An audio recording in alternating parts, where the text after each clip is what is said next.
भारत के लोकतांत्रिक उत्सव में जनता अपने पसंदीदा उम्मीदवारों को चुनने जा रही है। किस पार्टी में जनहितों का ध्यान रखा जा रहा है, इसे समझने की कवायद जारी है। कांग्रेस ने अपना घोषणा पत्र जारी कर दिया है, नाम दिया है न्याय पत्र।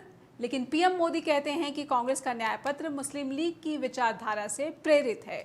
इसे कांग्रेस ने देश को बांटने वाले वायदे किए हैं। इस पत्र में बीजेपी के जो राष्ट्रीय अध्यक्ष हैं जेपी नड्डा, वो कहते हैं कि कांग्रेस का घोषणा पत्र विभाजन का खाका है, जिन्ना के मुस्लिम लीग एजेंडे की साफ साफ कॉपी है।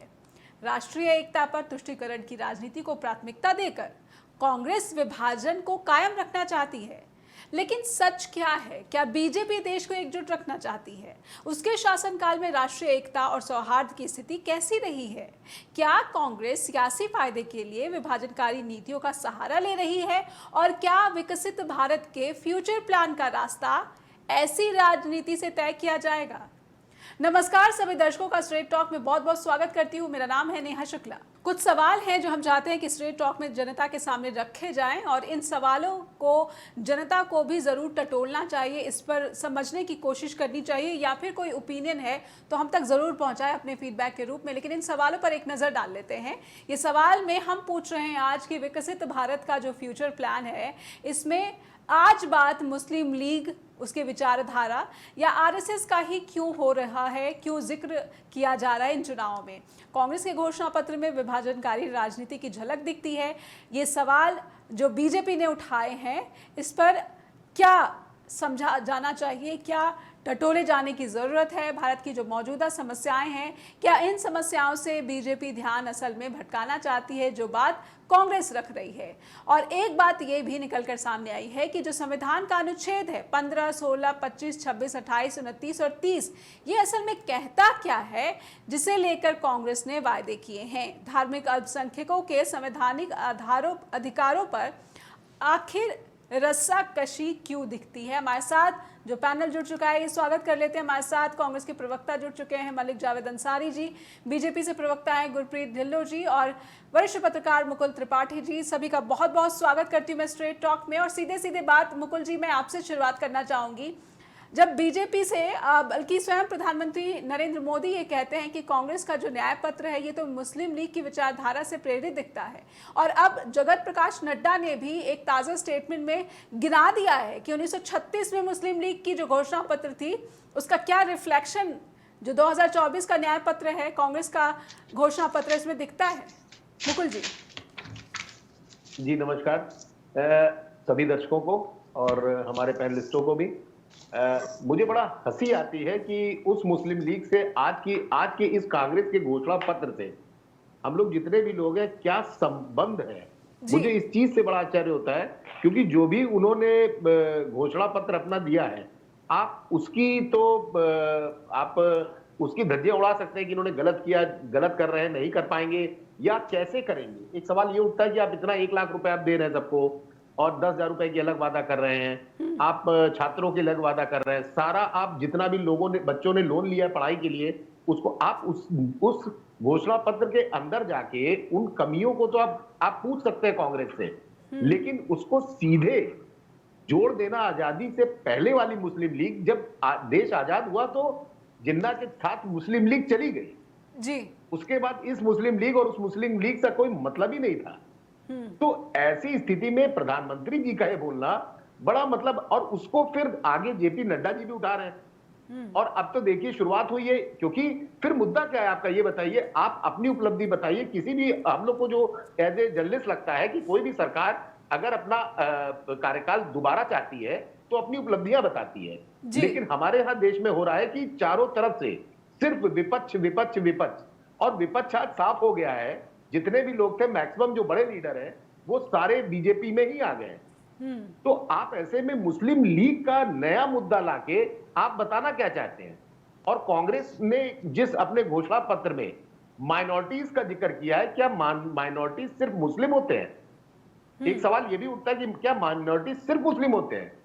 जी, हमारे बीजेपी के भाई कांग्रेस पर भी सवाल है मुकुल जी, कांग्रेस पर भी सवाल है कि वो माइनॉरिटीज पे इतना फोकस क्यों करे। जब बात समान अधिकार की आती है तो आप समानता की बात करें, फिर आप स्पेसिफिक क्यों हो रहे हैं अपने घोषणा पत्र में? मुकुल जी बात पूरी करिए, फिर मैं गुरप्रीत जी के पास भी जाऊंगी। जी बिल्कुल बिल्कुल सही आपने सवाल पूछा है। माइनॉरिटीज की संख्या इतनी ज्यादा है इस कंट्री में कि हर पॉलिटिकल पार्टी को वो एक बहुत बड़ा लगता है कि अगर ये मेरे साथ आ गया तो हमारी सरकार बननी है। तो जी। माइनॉरिटीज में सब शामिल है, उसमें अल्पसंख्यक है, मुस्लिम है, एससी एसटी सारे लोग आपके हैं उसमें। तो उनके अधिकारों के लिए अगर मनमोहन सिंह कहते हैं तो उनका भी मजाक उड़ता है। और जो आज इसमें बात की है कि 13 या 12 या 13 बार माइनॉरिटीज का जिक्र हुआ है इनके घोषणा पत्र में। जी। तो कांग्रेस और मुस्लिम तो ये स्टूडेंट्स सोचना का भी जिक्र हुआ है कि अगर वो जाएंगे तो Exactly. छात्रवृत्ति में मदद दी जाएगी। आखिर ये इस तरह की क्या घोषणा पत्र के जरिए दर्शाना, तो कहीं ना कहीं सवाल तो विभाजन का जो है खड़ा होता ही है। मुकुल जी, मैं पहले गुरप्रीत जी के पास जाना चाहूंगी, बीजेपी से समझूंगी कि बात होनी चाहिए कि आपकी सरकार ने 10 साल क्या किया और कांग्रेस जिन मुद्दों को प्रमुखता से दे रही, ना कि विभाजनकारी जो बातें वायदे किए गए हैं उस पर ही बीजेपी का फोकस सबसे पहले चला जाता है। गुरप्रीत जी, नमस्कार आपको, आपके सभी दर्शकों को। मुकुल जी किसी पार्टी के प्रवक्ता हैं या पत्रकार हैं, मुझे वो समझ नहीं पाया इनकी बातों से। चलिए, एनी हाउ उन्होंने स्टार्ट जैसे भी किया, उनका एक विचार हो सकता चलिए है। मुकुल जी बाद में जवाब दे देंगे, आप कंटिन्यू रखें। हाँ, जी, तो दे देंगे जवाब, कोई बात नहीं। वो जवाब वाली बात नहीं है, वैसे उसमें लिखा है कि पत्रकार हैं, पर शायद उनकी बातों से लगा कि कहीं प्रवक्ता हैं कहीं पार्टी के। तो जो आप सीधे सीधे कह दीजिए, क्या लगा आपको? जी, मैं सीधे सीधे आ रहा हूँ। जो भी चर्चाएं शुरू हुई हैं, आज जब इन्होंने घोषणा पत्र में बार बार इस चीज का जिक्र किया कि हमें इस वर्ग को ही करना है अपग्रेड, इस वर्ग को ही देना है, क्या कहते हैं उसको, स्कॉलरशिप या कुछ भी करना है जो भी, जी, तो से साफ स्पष्ट होता है कि कांग्रेस तुष्टीकरण की राजनीति से बाहर नहीं निकल पाई है। ठीक है। जितने 25 साल बीत गए हों, लेकिन ये आज भी वही तुष्टीकरण की चंद लाइनें लेकर के चलने वाली पार्टी उसके घोषणा पत्र से नजर आ जाता है। कहीं एक तरफ हमारा संकल्प का पत्र है जिसमें हम कहते आए हैं, हमारा नारा है सबका साथ, सबका विकास, सबका विश्वास, सबका प्रयास। जी, दूसरी ये है कि मुस्लिम मुस्लिम मुस्लिम मुस्लिम, अरे यार जिस सबके में सब आ गए ना।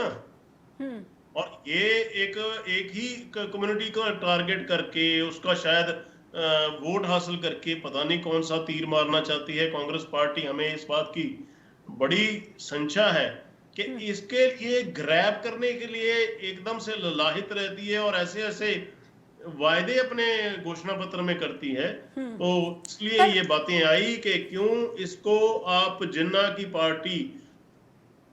पार्टी का घोषणा पत्र लगता है, ये मुस्लिम लीग का घोषणा पत्र लगता है, इसलिए ये बातें सामने आई। पर गुरप्रीत जी, मैं एक बात ऐड कर दूं, आप उसके बाद अगला सवाल लीजिएगा। जी, जी, कहीं पर भी इस उन्होंने भाई साहब ने, मुकुल जी ने कहा कि अल्पसंख्यक, आज तक कांग्रेस के विजन में अल्पसंख्यक मतलब मुस्लिम, कभी आज तक अल्पसंख्यक आयोग का अध्यक्ष कभी किसी सिख को बनाया, कभी किसी जैन को बनाया, किसी बौद्ध को बनाया, कभी नहीं। अल्पसंख्यक का मतलब तो मुस्लिम सब्सिडी, अल्पसंख्यक का मतलब मुस्लिम तुष्टीकरण, अल्पसंख्यक का मतलब सिर्फ एक ही वर्ड आता है जो कि सबसे बड़ा अल्पसंख्यक है, लेकिन सबसे माइक्रो मिनोरिटी की तरफ कभी ध्यान तक नहीं दिया।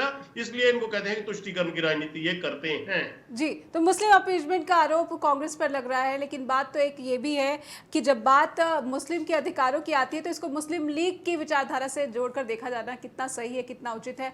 मलिक जी, मैं आपसे समझूंगी, अगर बात स्पेसिफिक किसी रिलीजन के लोगों के लिए की जाती है तो जाहिर सी बात है आप पर विभाजनकारी राजनीति के आरोप लगेंगे। आप पहले अपनी तरह से स्पष्टता रखिए। देखिए, मैं बिल्कुल भी सहमत नहीं हूं जो गुरप्रीत भाई ने बातें बोली हैं। पहली बात तो प्रधानमंत्री जी को इतना नीचे स्तर का बयान नहीं देना चाहिए। उनकी आज हमने इलेक्शन कमीशन में कंप्लेंट कर दी है कि आपने इस तरह का बयान क्यों दिया। मुस्लिम लीग का बार बार जिक्र क्यों आ रहा है? मोदी जी को इनके पोस्टर वो आए हैं, श्यामा प्रसाद मुखर्जी जी, तो उनका पोस्टर कहीं दिख गया होगा। ये वही श्यामा प्रसाद मुखर्जी है जिन्होंने मुस्लिम लीग के साथ वेस्ट बंगाल में ये कैबिनेट मंत्री थे और सिंध में नॉर्थ वेस्ट फ्रंटियर पाकिस्तान में इन्होंने सरकारें चलाई इनके पूर्वजों ने, इसलिए उनको मुस्लिम लीग का बहुत याद आ रहा होगा। और दूसरा, इनके ही पूर्व अध्यक्ष थे अडवाणी जी, वो जिन्ना की मजार पे जाके रो रहे थे और कह रहे थे ये सेकुलर आदमी है, तो इनको बहुत। गुरप्रीत जी, मैं आऊंगी आपके पास। जी, जिन्ना से और पाकिस्तान से बहुत प्यार है इन्हें। इनके ही प्रधानमंत्री है मोदी जी, जो नवाज शरीफ की बेटे की शादी में गए थे। इन्हें पाकिस्तान से भी बहुत प्यार है। तो बार बार ये मुस्लिम लीग का इसलिए इनको याद आ रही है क्योंकि इनके पूर्वजों ने सरकारें बनाई है। जब 1942 में कांग्रेस के नेता भारत छोड़ो आंदोलन कर रहे थे तो इनका गठबंधन अंग्रेजों के साथ था और ये मुखबरी कर रहे थे जितने भी भाजपा के इनके पूर्वज थे, और दूसरी तरफ ये सरकार चला रहे थे मुस्लिम लीग के साथ। तो इसलिए इनको मुस्लिम लीग बहुत सता रहा है। और दूसरा वर्ड बहुत यूज करती है, तुष्टीकरण, अपीजमेंट। तुष्टीकरण आजाद भारत में दो ही लोगों का हुआ है, या तो जैसा का या अडानी का। तीसरे का मुझे नाम बता दो तो मैं मान लूं कि इसका तुष्टीकरण हुआ। कभी ये कहते हैं कि सच्चर कमेटी लागू नहीं की, मुसलमानों का 70 सालों में कांग्रेस ने बुरा हाल कर दिया, अब ये कहते हैं कि तुष्टीकरण कर रहे हैं। या तो आप डिसाइड कर लो कि तुष्टीकरण हुआ, या डिसाइड कर लो कि मुसलमानों के साथ कुछ नहीं हुआ। दूसरा पॉइंट, बार बार ये कहते हैं विभाजनकारी नीतियां, भारत को तोड़ने की कगार पे है कांग्रेस का घोषणा पत्र, ये है वो है। अरे भाई, कांग्रेस वो पार्टी है जिसने 564 रियासतों को एकजुट करके यूनियन ऑफ इंडिया बनाया है। ये संविधान मेरे हाथ में है, इसमें यूनियन ऑफ इंडिया बनाया गया है। ये संविधान भी हमने लिखा है।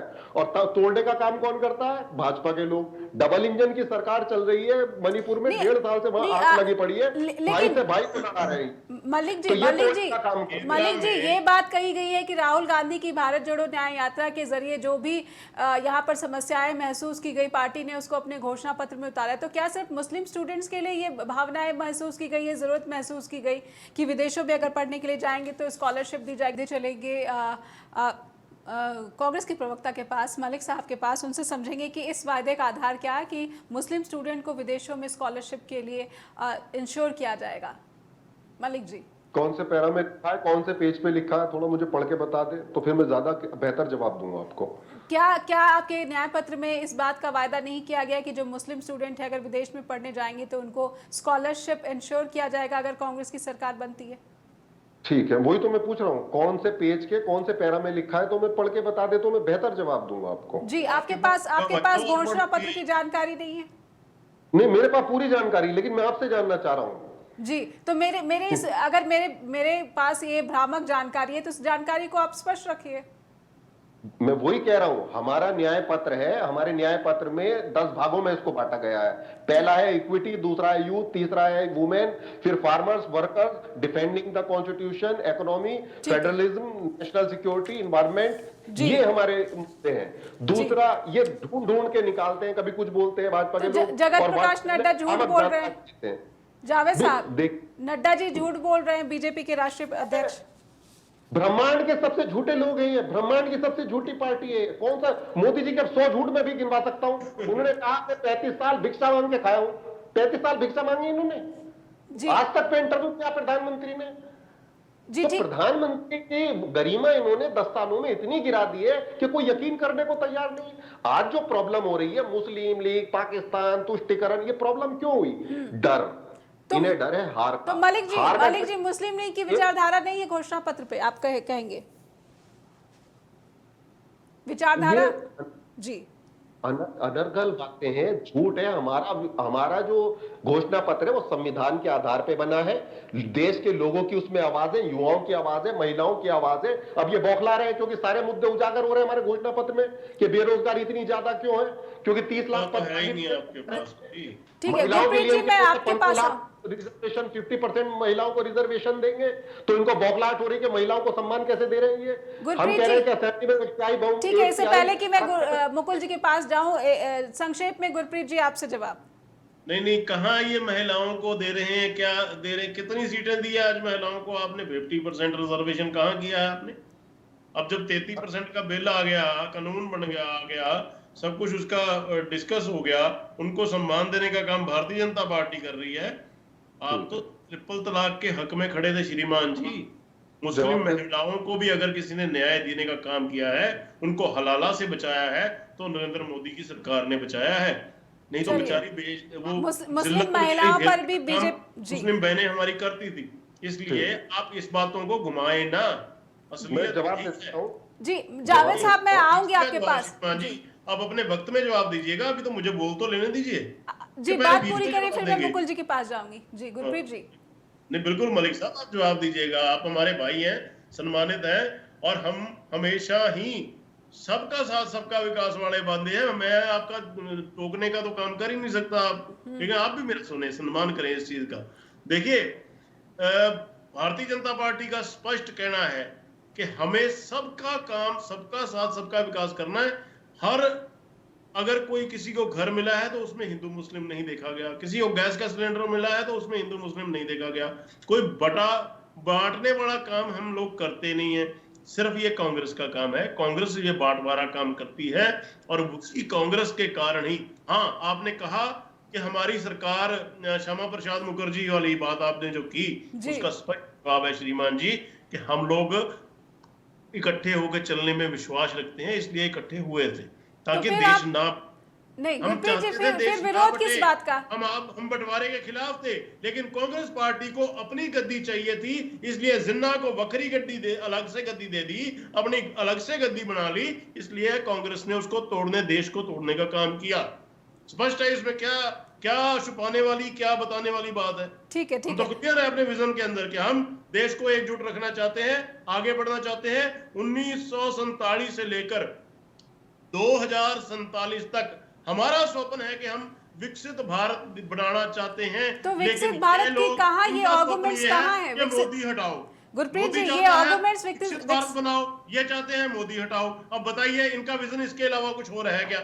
ठीक है, विजन ही समझ लेंगे, लेकिन मुकुल जी, मैं पहले मुस्लिम लीग की विचारधारा को ही समझ लेना चाहती हूँ। आप पर एक आरोप बीजेपी के प्रवक्ता ने लगाया, मैं चाहती हूँ कि अगर आप अपनी बात रखना चाहते हैं, उस पर कुछ जवाब देना चाहते हैं तो वहाँ से शुरुआत कर सकते हैं। लेकिन मेरी जिज्ञासा ये कि मुस्लिम लीग की जिस विचारधारा को प्रधानमंत्री मोदी आपत्तिजनक बता रहे हैं, कि वाकई में भारत विरोधी है? मुझे नहीं लगता है, और जो हमारे मित्र ढिल्लन साहब है, उनकी बातों से मुझे कुछ जवाब नहीं देना है।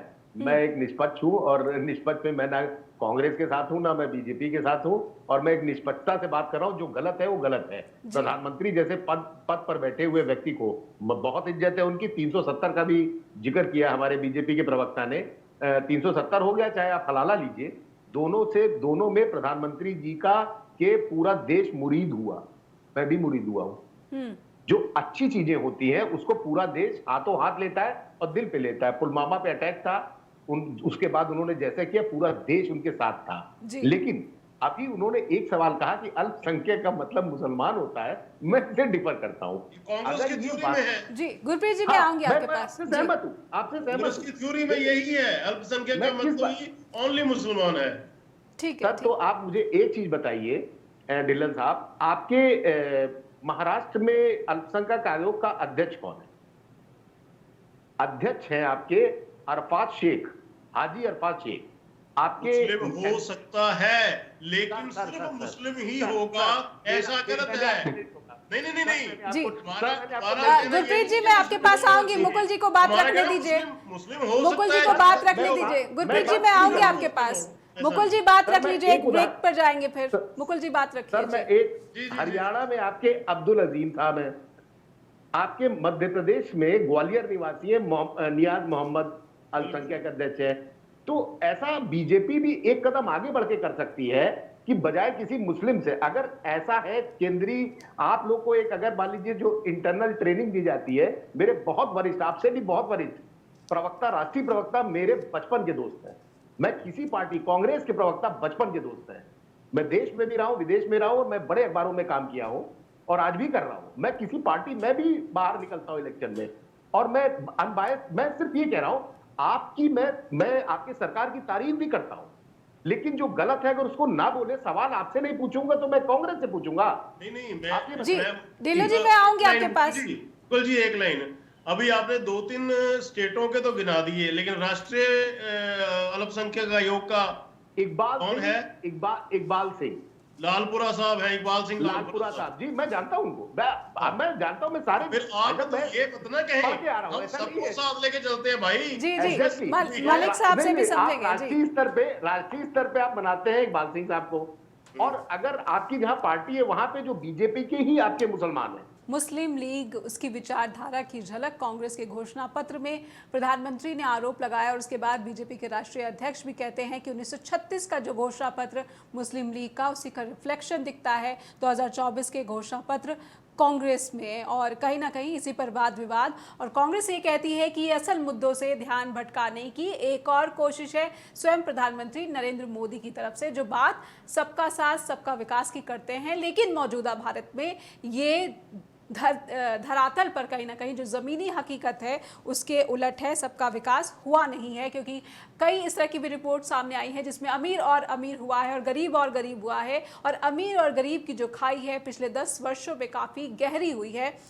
मलिक जावेद साहब, मैं आपसे समझना चाहूँगी कि आपके ऊपर ये जो आरोप लग रहे हैं, क्या आप भी मुस्लिम लीग की जो विचारधारा है इसे एंटी इंडिया मानते हैं? जबकि आपके पार्टी के प्रवक्ता हैं राशिद अल्वी साहब, वो कहते हैं कि अगर इतना ही मुस्लिम लीग के जो विचारधारा हैं अगर भारत विरोधी हैं तो तमिलनाडु और केरल में तो वहाँ पर मुस्लिम लीग अभी भी वहाँ पर एक पॉलिटिकल आउटफिट की तरफ एक्टिव है। हाँ, तो वो इंडियन यूनाइटेड मुस्लिम लीग है वो। आप सेक्शन 29 क्लॉज 5 पढ़िए, रिप्रेजेंटेशन ऑफ पीपल एक्ट का, उसके अंतर्गत उसका रजिस्ट्रेशन है, संविधान ने उसको इजाजत दी है जी। तो इलेक्शन कमीशन ने उसको रिकॉग्नाइज किया एज ए पॉलिटिकल पार्टी। अगर उस मुस्लिम लीग की बात करें जो केरल में, तो यही तो इनका भ्रामक तरीका है कि संविधान को ये मानते नहीं, कानून को ये मानते नहीं, बस झूठ बोलो, बार बार झूठ बोलो। अब ये कह रहे थे कि हमने मुसलमान बहनों के साथ बहुत न्याय किया, बहुत बढ़िया, लेकिन उन बहनों का क्या जो पहलवान बहनें यहाँ धरना दे रही थी, उन बहनों का क्या जिनको बाबा राम रहीम ने बलात्कार किया था और उसको 9 बार आपकी सरकार ने परोल दे दी? और उस बेटी का क्या जो कटवा में जिसका बच्ची का बलात्कार हुआ था और आपके नेता भाजपा के कार्यकर्ता रैली निकाल रहे थे आरोपियों के समर्थन में, उसका क्या? चिन्मयानंद पे जिस लड़की ने आरोप लगाया था उसको ही जेल में डाल दिया था। कुलदीप सेंगर जैसे लोग जेल कुछ भी फिर बीच में बोल रहे कल मुद्दा क्या, कहां पहुंच रहे हो? मैं गिनवाऊं आपको कितने हैं आपके? सुन लो, मैं गिनवाऊं, मैं जवाब दूंगा ना आपको। सिख औरतों का क्या दोष था जिनको आपने, जिनके घर वालों को गलों में टायर डाल के दिल्ली में जलाया? जी जी, भाषा की मर्यादा कृपया दोनों ही पार्टियों के प्रवक्ताओं से अनुरोध है। जी जावेद साहब मैं अनुरोध करूंगी कि दिलो साहब मेरा आपसे भी अनुरोध है कि भाषा की मर्यादा का ध्यान रखें। मलिक जावेद साहब आपसे अनुरोध है, मलिक जावेद साहब आप अपनी बात पूरी करें। ढिल्लो जी मैं आती हूँ आपके पास, मलिक जावेद जी बात पूरी करें फिर मैं ढिल्लो जी के पास जाऊंगी। जो आज का मुद्दा है उस पे बात रखे मेरे श्रीमान जी। मलिक जावेद जी हाँ तो मुद्दे पे बात करें ना। ठीक है ढिल्लो जी मैं आऊंगी आपके पास, समय मैं गिनवा देता हूँ आपके कारनामे। ढिल्लो जी अनुरोध है समय कोई प्रोडक्टिव डिस्कशन नहीं हो पा रहा है। वही बोलूंगा मैं, कोई झूठ नहीं बोलूंगा। ढिल्लो जी मैं आपके पास आऊंगी, ढिल्लो जी मैं आपके पास आऊंगी, पर वक्त की समय की बर्बादी ना करें। जावेद जी समय की बर्बादी ना करें, कृपया मुद्दे पर बात करें। जावेद जी मुद्दे पर बात करें। मुस्लिम लीग की विचारधारा क्या एंटी इंडिया है? तो बहुत दूर तक जाऊंगा। ढिल्लो जी अनुरोध है, नहीं है भाई, समय की बर्बादी। मणिपुर जंगा जाके ठीक है, मुझे एक छोटा सा ब्रेक लेना पड़ेगा, एक छोटे से ब्रेक के लिए रुकते हैं और ब्रेक के बाद जब लौटेंगे एक ब्रेक के लिए रुकना पड़ेगा। अनुरोध है मुझे, तो वहां बोल सकता हूँ, लेकिन आज के मुद्दे पे बात कर लो। आज ठीक है, बीच में डिस्टर्ब कर रहे हो। मुकुल जी से सवाल ले लेती हूँ मैं। मुकुल जी भाग रहे हो, आपको रास्ते पे लाने का काम कर रहा हूँ। आपके नेता अनर्गल भाग रहे हैं, प्रधानमंत्री भाग रहे हैं आपके। जावेद जी गुरप्रीत जी को राहुल गांधी को इतना नहीं पता क्या है। गुरप्रीत जी समय की बर्बादी में कृपया हिस्सेदार ना बने। गुरप्रीत जी समय की बर्बादी में हिस्सेदार ना बने। मलिक जी समय का बिल्कुल लिहाज रखें, समय बहुत सीमित है। ढिल्लो जी के पास में जाऊंगी। जावेद साहब एक लाइन में बात पूरी करें। क्या कांग्रेस को आपत्ति है मुस्लिम लीग की विचारधारा पर? क्यों नहीं होगी? वो दूसरा देश है, दूसरी पार्टी है, हमारी पार्टी थोड़ी है। तो सरकारें इनके लोगों ने बनाई। ठीक है, ठीक है, उनकी विचारधारा है, भाजपा की विचारधारा है। ठीक है ढिल्लो जी बताइए, कहीं ना कहीं जब मुस्लिम तुष्टीकरण की बात आती है जी, वो अलग पार्टी है, आप अलग पार्टी हो, तो उसकी विचारधारा अपने मैनिफेस्टो में को सेट लेंगे आपको क्या? जावेद जी ढिल्लो जी को बात रखने दीजिए। जावेद जी ढिल्लो जी को बात रखने दीजिए, आपको पूरा समय मिला, ढिल्लो जी को बात रखने दीजिए। जी अंसारी भाई, आपको क्या जरूरत पड़ी थी उनको अपनी पार्टी के मैनिफेस्टो प्रधानमंत्री को गलत बयान अंसारी जावेद जी, अनुरोध है ढिल्लो जी को बात रखने दीजिए। जावेद जी, कोई भी इस बातचीत का कोई औचित्य नहीं रह जाता जब दर्शकों को हम कुछ भी अपना संदेश दे पाने में असफल रहेंगे। ढिल्लो जी को बात पूरी करने दीजिए, फिर मैं मुकुल जी के पास जाऊंगी। जी देखिए, यही बौखलाहट है, जब कोई मुद्दा नहीं मिलता लड़ने के लिए तो फिर इस तरह से अनर्गल इधर उधर की बातें करके लड़ना शुरू कर देते। जी, आपके पास आज के वक्त में कोई मुद्दा नहीं है। आप जो जिस बात कर रहे हैं ना, जिस बेरोजगारी की, मैं आपको एग्जांपल देके बताता हूँ। आज गर्मियां शुरू हुई हैं, 5 दिन से मैं अपने मित्र को फोन कर रहा हूँ, मित्सुबिशी एसी की उसकी कंपनी है, कि भाई एसी करने के लिए वो क्या कहते हैं उसको, जो करवाते हैं हम गर्मी से पहले, वही सफाई कराने के लिए, वो क्या बंदों की इतनी शॉर्टेज है, मिल ही नहीं रहे। मैकेनिक के पास गोडाउन में वहां चले जाओ आप, गैरेज में, वहां पे मैकेनिक नहीं मिल रहे।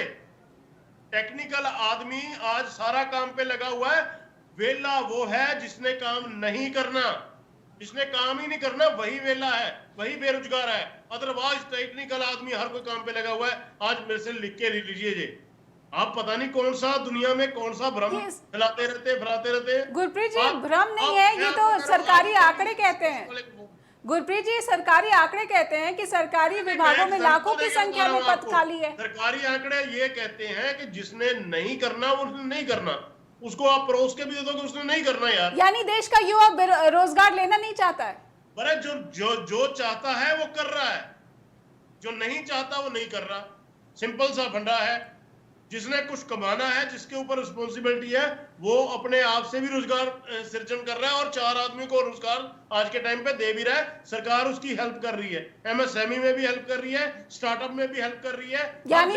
यानी बीजेपी ये कहती है कि मौजूदा समय में भारत में कोई बेरोजगारी नहीं है, कोई आंकड़ा ऐसा नहीं कहा मैंने कहा जिसने काम करना है उसके लिए काम है, जिसके पास स्किल है उसके लिए काम है, जिसने नहीं करना, ठान लिया कि मैंने नहीं करना, उसको क्या करोगे? ठीक है अंसारी जी, मैं आपके पास आऊंगी, लेकिन उससे पहले मुकुल जी के पास जाऊंगी। मुकुल जी, पहले तो बेरोजगारी पर मैं चाहती हूँ कि अगर आपके पास कुछ आंकड़े हो तो वो दर्शकों तक जरूर सामने उनके रखे जाए। लेकिन आंकड़े जरूर नजर आते हैं वो कागजों में जी। और उसके बाद जो मौजूदा आज का विषय है कि कहीं ना कहीं मुस्लिम अपीजमेंट की पॉलिटिक्स कहीं ना कहीं ज़्यादा वो प्रायोरिटी लेती दिख रही है। मौजूदा जो लोकसभा के चुनाव है उसमें जनता से जुड़े मुद्दों पर कम बातचीत हो पा रही है। मुकुल जी, मैं 100 की सीधी एक बात करूंगा।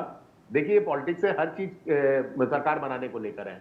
कांग्रेस अपने पत्ते रख रही है, बीजेपी अपने पत्ते रख रही है। दोनों एक दूसरे के विरोधाभासी आज से नहीं है, जब से सरकार बनी उससे पहले से भी मोदी जी के बयान कंटिन्यूअस आ रहे थे। आज की स्थिति में ये है, जैसे अभी ढिल्लन साहब ने कहा बेरोजगारी, इन्होंने एक उदाहरण दिया, बड़ा अच्छा उदाहरण दिया कि मुझे भी ऐसी सर्विस करानी है, इनके बात से मुझे याद आ गया।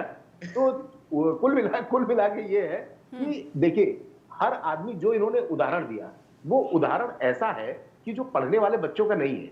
आप खुद सोचिए, आपका बेटा अगर तैयारी कर रहा है, जो यूपी और हरियाणा, गुड़गांव, सब जगह पूरे इंडिया में तैयारी होती है, पीसीएस की तैयारी होती है, आईएएस की तैयारी होती है, उसमें जो जैसे आदमी तैयारी करता है और पेपर अगर आउट होने लगे, जो तैयारी करता है तो उससे कितना बड़ा, देखिए 7, 8, 9 पेपर यूपी में आउट हुए जी, राजस्थान में कांग्रेस के गवर्नमेंट में आउट हुए, एमपी में आउट हुए। तो इन सब चीजों पे झारखंड में आउट हुए, तेलंगाना में आउट हुए, उत्तराखंड में आउट हुए। ऐसी कोई जगह नहीं है जहां पे पेपर लीक नहीं हुआ है।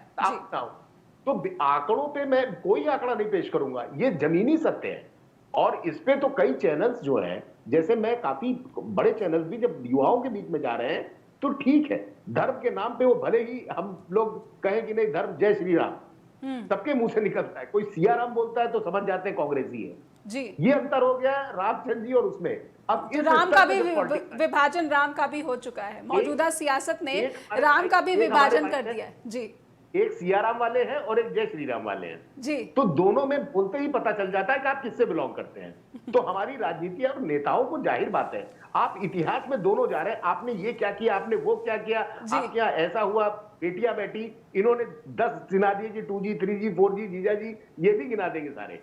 लेकिन आखिरकार आज का युवा नौकरी नहीं मांगेगा तो क्या एसी ठीक करने जाएगा या प्लम्बिंग करेगा, पहला सवाल। दूसरी बात, जो पढ़ने वाले बच्चे, उस पर राय लीजिए, वो लोग क्या सोच रहे हैं। उनका पूरा 3-3 साल 4-4 साल, मेरे आसपास कम से कम 50 कोचिंग है, बड़ी कोचिंग है, और बच्चे निराश होते हैं, उनके माँ बाप निराश होते हैं, पैसा भी खर्च हो रहा है, कोई घर में पढ़ रहा है, कोई हॉस्टल लेके पढ़ रहा है, तो वो चीजें, वो बेरोजगारी में आता है। आपको अगर नौकरी ही करनी है तो आप टेम्पो भी चला लेंगे, रिक्शा भी चला लेंगे, छोटे काम की कोई, आप स्टार्टअप की भी बात करते हैं, सरकार ने बहुत स्टार्टअप पे काम किया, अच्छी बात, तो जो लोग उस पर इतिहास भी बनाए, लेकिन जो वास्तव में दिक्कत है वो हम बीजेपी से ही पूछेंगे, क्योंकि कांग्रेस की सरकार, अगर मैं राजस्थान, या जब कांग्रेस की सरकार थी तब मैं उनसे पूछता, अगर मैं ये हिमाचल लोकसभा में के पूछूं। चुनाव है तो जाहिर सी बात है सवाल भी बीजेपी से ही पूछे जाएंगे। अंसारी जी, कहीं ना कहीं व्यक्तिगत जो है खान पान और धर्म के अनुसार जो भी रहन सहन है उसको भी प्रोटेक्ट करने की बात कांग्रेस के ने अपने घोषणा पत्र में की है। आखिर इतना जो है डिटेल में जाने की क्या ज़रूरत है? आप मोटी मोटी जो बातें हैं वो भी जनता तक पहुंचा सकते हैं, लेकिन इतना माइन्यूट, इतने माइक्रो डिटेलिंग की क्या ज़रूरत है, जबकि बड़ी बातें भी कांग्रेस जो है जनता के बीच नहीं पहुंचा पा रही, उन तक प्रभाव नहीं छोड़ पा रही है। जो मौजूदा सर्वे आ रहे हैं, बाकी आपकी पार्टी के अंदरूनी जो सर्वे होंगे, हो सकता है कि जो मेरे पास जानकारी है उससे भिन्न हो सकते हैं। जावेद जी, देखिए क्या है कि जो मीडिया में खबरें फ्लोट की गई हैं वो भाजपा द्वारा संचालित खबरें फ्लोट की गई हैं। किसी भी, मैं सुबह से 3 डिबेट कर चुका हूं उस पर, किसी भी प्रवक्ता से पूछा मैंने, जो एंकर थे, कितने पेज का हमारा घोषणा पत्र है, तो नहीं बता पाए। मैंने पूछा कौन से पैरा में जो आप तो क्लेम कर रहे हैं आप बता लिखा है, दीजिए मेरी तो नहीं जानकारी बता के लिए, मुझे ये जानकारी हो जाएगी कि कौन से पैरा नहीं में किस है, पेज पर आधी है। खबरें गलत है, फ्लोट है, आप बता दीजिए फ्लोटेड कौन से है। पन्ने पर है, आप बता कौन सी दीजिए, खबर मैं बताऊं? ढूंढ ऐसा लूंगी। कुछ है ही नहीं जो आप बोल रहे हो। आपका जो मेरे सवाल पास है तो वही जगत नहीं। प्रकाश नड्डा की जो स्टेटमेंट है उस स्टेटमेंट पे अरे वो मैं गलत कांग्रेस है, से झूठे सवाल लोग कर। हैं, उन पे मत करिए यकीन, झूठे बोल रहे हो। तो आप झूठे बता लोग हैं। दीजिए घोषणा पत्र में कौन से पन्ने पर क्या लिखा गया है, और खासकर ये मैं मुस्लिम वही- स्टूडेंट के मैंने बारे में आपको कहा सारी है। डिटेल बताई, मैंने जी। आपको सारी डिटेल बताई। 48 पेज का हमारा घोषणा पत्र है। सबसे पहले इक्विटी की बात हुई, ठीक फिर है। हमारे जो, मैं बता रहा हूं आपको, मैं पूरा पढ़ के बता सकता हूं, टाइम दीजिए। नहीं, एक एक चीज, एक एक इतना लाइन समय पढ़ दूंगा नहीं मैं। है, इतना समय नहीं हाँ, है। वही ना, तो मुस्लिम ये स्टूडेंट की बात फ्लोटेड करें। है, फर्जी है, ये खबरें फ्लोटेड है और फर्जी है। दूसरा, बेरोजगारी की बात की, बड़े भाई साहब गुरप्रीत भाई कह रहे थे कि जो काम करना चाहे उसके लिए काम नहीं है। मैं 2 ही सवाल पूछूंगा बस। भारतीय सेना में 2.25 लाख नौकरियां क्यों खाली है, और भारतीय रेल में 3.25 लाख नौकरियां क्यों खाली है, और इजराइल में हरियाणा और यूपी के 1 लाख लोग जो मजदूर हैं उनको क्यों भेजा जा रहा है बमों के बीच में? क्या मजदूरी भी देने लायक नहीं रहा हमारा देश? और विकसित भारत बनाने की बात करते हो आप लोग, मजदूरी के लिए इजराइल भेज रहे हैं हमारे देश के लोगों को, हमारे प्रदेश के लोगों को। जी, क्यों, ठीक क्या है। ऐसी नौबत आ गई? जी, विकसित भारत में ऐसी नौबत क्या आ गई? जवाब बीजेपी से। जी जी नोटिफिकेशन जारी हुआ जी, है सरकार अंसारी बता जी, दें- ढिल्लो जी से समझ लेते हैं। जी, अंसारी जी, मुझे एक बात बता दें कि किसी को जबरदस्ती पकड़ करके ट्रेनों में, जहाज में ठूस करके भेजा जा रहा है, कहीं पे भेजा जा रहा अपने है देश में तो आपने देश पर में उनकी- मजदूरी खत्म हो गई। उनकी अरे माली मजदूरी हालत, खत्म हो गई ढिल्लो अपने जी, देश में, माली मजदूरी हालत खत्म हो वैसी गई, है। माली अंसारी खत्म जी, हो गई। अंसारी जी, आप ना बोले, मैं जी, गुरप्रीत जी। जिसने स्वेच्छा से कहीं पे काम करना है कर सकता है, उसमें हम क्या करें? अब कोई ये सरकार का नहीं, नोटिफिकेशन है, अपनी मर्जी से सरकारें- नहीं जा रहे हैं वो। सरकारें- सरकार ने नोटिफिकेशन नहीं है वो, उन्होंने डिमांड की सरकार है, ने नोटिफिकेशन निकाला है।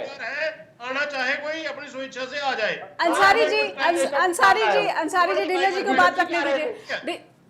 ढिल्लो जी, सरकार मदद कर रही है, सरकार सहयोगी है, कॉलेज से उठा करके युवा वहां भेज दिए गए हैं, बता दीजिए। सरकार सहयोग कर रही है उन युवाओं को इजराइल पहुंचाने में। सहयोग ढिल्लो नहीं जी, कर रहे, नोटिफिकेशन निकाल रहे हैं सरकारी। नोटिफिकेशन, अब क्या इस पे बात करूं? आप भर्तियां निकाली है, सरकार ने निकाली है। ढिल्लो जी, अरे सरकार ने नहीं, अर्जियां निकाली है, अर्जियों को मैं कर दे रहा हूं। जबरदस्ती गर्दन पकड़ के तो नहीं बैठा दिया किसी को। नहीं सिंपल सी बात है, अगर मुझे बॉर्डर पे जाना है, लड़ने के लिए विकसित मेरा भारत, मन है, मेरी इच्छा विकसित है, भारत ऐसे मैं बनेगा। भारतीय अंसारी जी निवेदन है, ढिल्लो जी बात पूरी कर लीजिए, फिर मैं मुकुल जी के पास जाऊंगी। जी, अंसारी जी कोई घर से उठा के ले जा रहा है आजकल? बताइए, क्यों यार भ्रमित करते हो? जिसने जाना जाएगा, जिसने नहीं जाना नहीं जाएगा। बमों के बीच में भेज रहे हो आप अपने देश के नागरिकों को, अपनी मर्जी से नहीं जा रहे, वो सरकार ने ठीक है, notification निकाल ठीक है, के ठीक है, कितनी ठीक है। बेकारी अंसारी जी, कितनी भूखमरी अंसारी है, जी, लोग वहाँ जा रहे हैं। ढिल्लो जी की बात पूरी होने के बाद मुकुल जी के पास समझेंगे। जी, ढिल्लो जी बात पूरी करिए फिर। बहस का मुद्दा ही कुछ और बना देते हैं। जी ये ऐसा नहीं है, आप जिस तरह से चीज को पेश करते हैं ऐसी नहीं होती।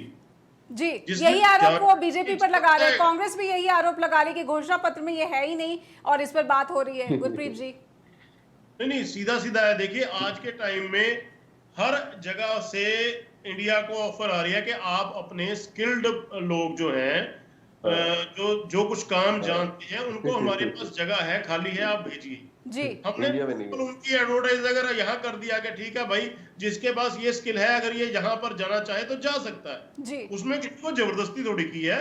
ठीक है। अगर कोई फौज में, देखिए अगर किसी को ने ट्राई किया कि मैं फौज में जाने का मेरा मन है, उसका मन है कि रशिया की तरफ से लड़ना, जाके लड़े ना, नहीं हम क्यों ऑब्जेक्शन करें? ढिल्लो जी इंडियन सिटीजन है, कहीं ऐसी जगह ना चले जाए जहाँ पर जान की रोकथाम नहीं करेंगे। क्या रोकथाम नहीं करें? हमने अपने नागरिक, अरे आप विदेश मंत्रालय का बयान पढ़िए पहले। अंसारी जी निवेदन है मेरा आपसे, वो प्रोटेक्ट करेंगे आगे वहाँ पे। ठीक है ढिल्लो जी, मैं मुकुल जी के पास जाना चाहूंगी। मुकुल जी ठीक है आप बात करिए जी। एक मिनट, यूक्रेन में चलती जंग रुकवा करके यूक्रेन से अपने स्टूडेंट्स, अरे आपके विदेश मंत्रालय के प्रवक्ता ने कहा ये झूठ है, मोदी जी ने झूठ बोला, आप लोग झूठ बोल रहे हो। वो खुद बयान दे रहे हैं, अभी 5 ठीक है। झूठ है, ढिलन जी झूठ है, आपका ऑफिशियल स्टेटमेंट है, झूठ है। ढिलन जी ठीक है, जनता समझदार है, किसने युद्ध रुकवाया किसने नहीं रुकवाया। ढिलन जी अनुरोध है, अंसारी जी अनुरोध है, मुकुल जी के पास जाना चाहूंगी, मुकुल जी के पास जाना चाहूंगी।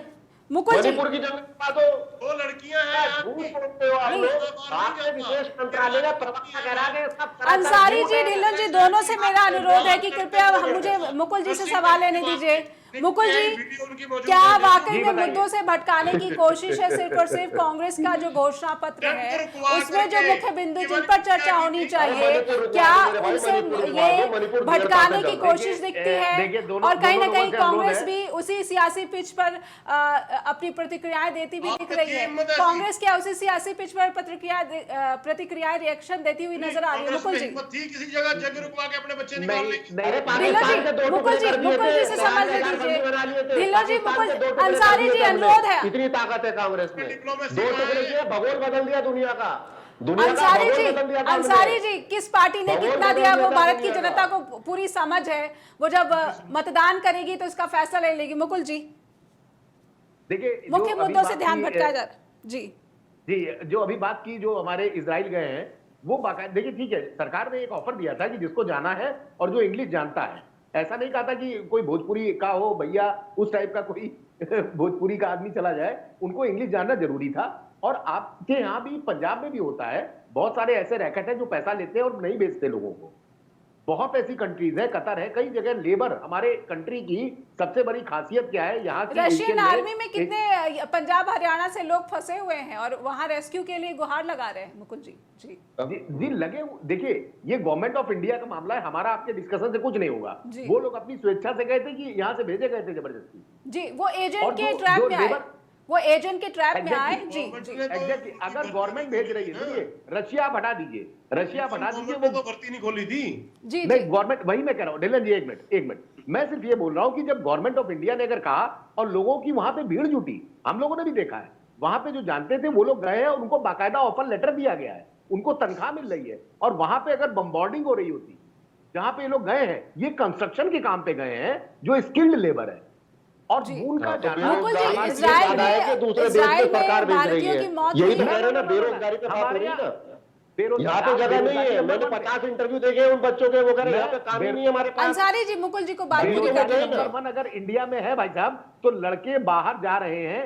और नौकरी कर रहे हैं, वही नौकरी ये भी है। मैं इस बात में बिल्कुल मैं बिल्कुल मुतमईन हूँ। वो पैसा अपने घर में बेच रहे हैं और अपनी स्वेच्छा से जा रहे हैं, उनको गर्दन पकड़ के नहीं भेजा जा रहा। मैं इस बात गर्दन पकड़ के भेजा है।